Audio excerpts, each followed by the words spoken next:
তিলোত্তমা এই মহানগরী ঢাকায় দিনকে দিন জনবসতি বাড়ছে, সাথে পাল্লা দিয়ে বাড়ছে বায়ুদূষণ।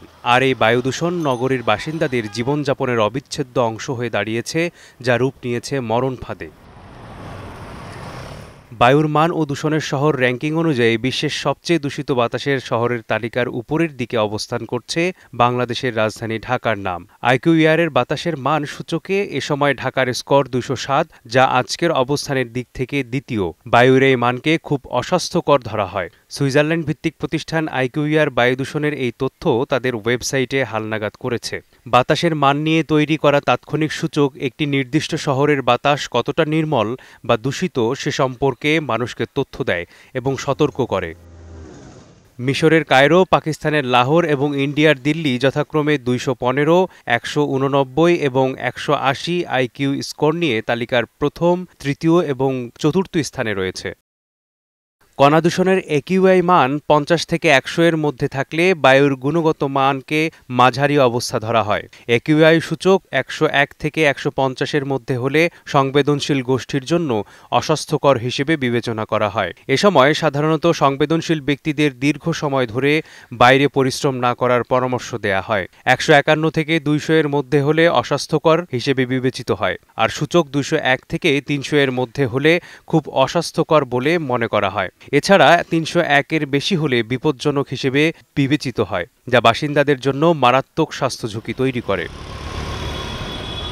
দূষণের তালিকায় বারবার ঢাকা শীর্ষে চলে আসার পেছনে সুনির্দিষ্ট কিছু কারণকে চিহ্নিত করেছেন বিশেষজ্ঞরা। রাজধানীতে সারা বছরই ছোট বড় অজস্র ভবন নির্মাণ এবং রাস্তা মেরামতের কাজ চলে। এর পাশাপাশি গত কয়েক বছরে যোগ হয়েছে মেট্রো রেল, এলিভেটেড এক্সপ্রেসওয়ে সহ বিভিন্ন বড় প্রকল্প। যে কোনো ধরনের নির্মাণ কাজ করার সময় বায়ু দূষণ রোধে পরিবেশ অধিদপ্তরের সুনির্দিষ্ট কিছু নির্দেশনা থাকলেও বাস্তবে সেসব নিয়ম পালনের তোয়াক্কা করতে দেখা যায় না।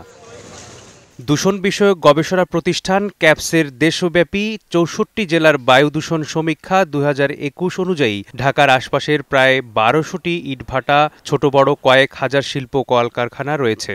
সেগুলো দূষণের অন্যতম কারণ। বিশেষজ্ঞরা বলছেন, বাংলাদেশের বেশিরভাগ ইটভাটা এখনও সনাতন পদ্ধতিতে চলছে। এসব ইটভাটায় জ্বালানি হিসেবে কয়লা, কাঠ ব্যবহার করা হয়। ফলে এটা থেকে প্রচুর ছাই তৈরি হয় এবং কার্বন মনোক্সাইড, সালফার অক্সাইড ও কার্বন ডাইঅক্সাইডের মতো দূষিত কণা বাতাসের সাথে মেশে।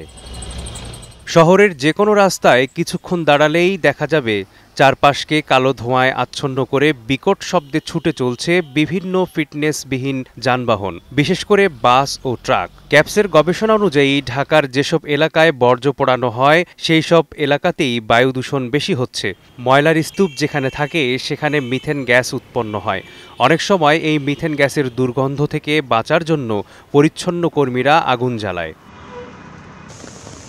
বর্ষাকালে বাংলাদেশের বায়ু ভালো থাকলেও জানুয়ারি, ফেব্রুয়ারির দিকে দিল্লি, হরিয়ানা, মধ্যপ্রদেশ সহ ভারতের বিভিন্ন জায়গা থেকে ট্রান্সবাউন্ডারি ইফেক্ট হিসেবে বাংলাদেশে দূষিত বায়ু প্রবেশ করে। এটিকে বলে ট্রান্সবাউন্ডারি এয়ার পলিউশন বা আন্তঃমহাদেশীয় বায়ু দূষণ। রাজধানী ঢাকা দীর্ঘদিন ধরে বায়ুদূষণজনিত সমস্যায় জর্জরিত। ওয়ার্ল্ড হেলথ অর্গানাইজেশনের তথ্যমতে বায়ুদূষণের কারণে প্রতি বছর বিশ্বব্যাপী আনুমানিক ৭০ লাখ মানুষের মৃত্যু হয়। বায়ুদূষণের কারণে প্রধানত স্ট্রোক, হৃদরোগ, ক্রনিক অবস্ট্রাকটিভ পালমোনারি ডিজিজ, ফুসফুসের ক্যান্সার এবং তীব্র শ্বাসযন্ত্রের সংক্রমণ থেকে মৃত্যুর হার বাড়ে। মেসবাহুল আলিফ, সময় সংবাদ।